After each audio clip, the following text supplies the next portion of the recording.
Bom, se você está vendo essa aula, imagino que você já tenha visto a aula de teoria sobre notação científica ou que já tenha conhecimento bastante de notação. Caso não for esse o caso, volte na aula de teoria, veja lá primeiro e depois venha para cá. Por que eu gosto de fazer essa aula de demonstração separada? Porque enquanto a gente está lá explicando o conteúdo pela primeira vez, enquanto o aluno está entendendo ou está relembrando, a gente não pode ficar perdendo muito tempo com os detalhes pequenos, senão o aluno se perde na explicação. Então você que já viu e já está sabendo, aqui é um passo a mais, né? Isso aqui é um diferencial. Saber isso daqui te destaca mais, porque você está consolidando seu conhecimento. Então a gente viu que o coeficiente tem que estar entre 1 e 10. E você sempre tem que se perguntar o porquê. Nada aqui na matemática e nem lá na física acontece por acaso. Tudo tem um motivo. E tudo começa pela definição de que a gente está fazendo as notações em base 10. Então a gente tem lá um n que multiplica um valor elevado a um expoente. Por que a gente começa com ele na base 10? Simplesmente porque é mais fácil. Se a gente tem lá 6, multiplica 6 por 10, dá 60. Não existe um outro número que não seja 1 junto de 0, que quando a gente faz multiplicação fica tão óbvio para todos. É claro que se eu fizer 6 vezes 2, dá 12, continua sendo óbvio. Mas se for, por exemplo, 1379,13 vezes 2. Agora já não ficou tão óbvio de fazer de cabeça. Só que se fosse vezes 10 continua óbvio, é só mexer a vírgula uma vez. Então esse é o principal motivo da notação científica ser base 10. Porque todas as multiplicações e divisões com esse valor são óbvias. E por isso que vem a limitação de 1 e 10. Se a base é 10, obviamente a limitação teria que ser envolvendo essa base. Agora vem a segunda pergunta, né? Por que ele pode ser igual a 1 e nunca igual a 10? Para a gente fazer isso, é melhor a gente fazer através de exemplos. Lembrando lá, 7.000. A gente tem a definição, eu coloquei para vocês na aula teórica, que o n tem que estar entre 1 e 10. Ele pode ser o 1, mas ele não pode ser o 10. Por quê? Em exemplos comuns, a gente não consegue ter essa definição, porque se eu fosse colocar aqui os 7.000 em notação, ficaria 7 vezes 10 a terceira. Você já sabe fazer isso. Mas só que o 7, como ele está muito longe do 1 e do 10, a gente não consegue ver o porquê tem essa limitação. A gente só vai conseguir ver isso no exemplo usando o 10.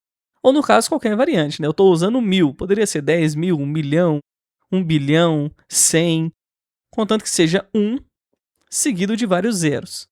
Eu estou usando 1.000 só para ser mais simples. O sentido maior da notação é com que isso daqui seja o padrão para todas as pessoas do planeta. Então, se você chegar lá na Alemanha e colocar um número para o cara colocar em notação científica, ele vai fazer exatamente igual você. Vai pegar o número e colocar lá com base 10, com um coeficiente entre 1 e 10, tudo bonitinho. Como tem que ser um padrão, não pode ter interpretação. Então, no caso anterior, que era 7.000, o cara não pode falar que, eu acho, na minha opinião, o que eu quero é que seja 7. E outro chega, não, o que eu acho é que seja 70. Isso daqui não pode acontecer, todos têm que chegar no mesmo consenso.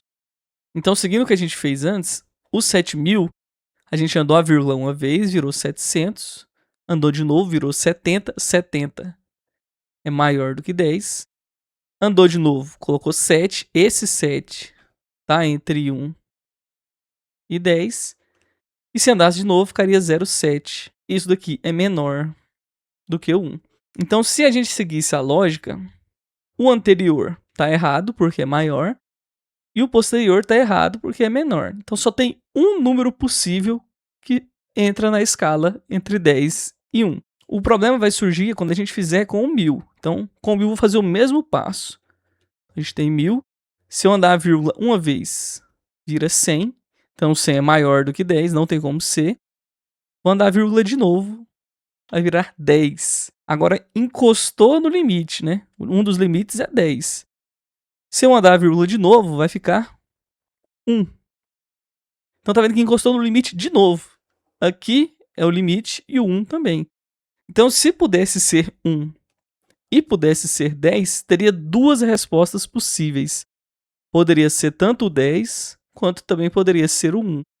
Então, era necessário, durante o desenvolvimento da notação científica, que um desses valores fosse inválido. E é claro que entre 1 e 10, se você contar só os números inteiros, né? Então 1, 2, 3, até lá o 8, 9, o 10, todos eles são um algarismo só. O único que é dois algarismos é o 10.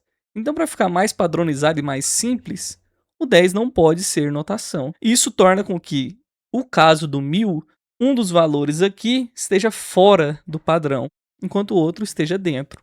Precisava ter isso, porque senão, quando chegasse um valor que fosse 1 seguido de zeros, teria duas respostas certas. A gente pode fazer até com valor negativo, né? No caso, a notação pequena. Então eu tenho lá 0,001. Para colocar no padrão, teria que andar vírgula uma vez. Então ficaria 0,01. Depois 0,1. Depois 1. E se eu andasse de novo, daria 10. Então tá vendo que de novo encostou no limite aqui e encostou no limite aqui. Um deles tem que estar errado. Porque se puder tanto o 1 quanto o 10 fazer parte da notação, a gente vai ter duas respostas certas. E se tiver duas respostas que podem ser consideradas certas, entra a interpretação. E não existe nada que a matemática vai odiar mais do que a interpretação. Não pode existir isso daqui. Todos têm que chegar no mesmo consenso se ambos estiverem certos. Então o consenso teria que tirar 1.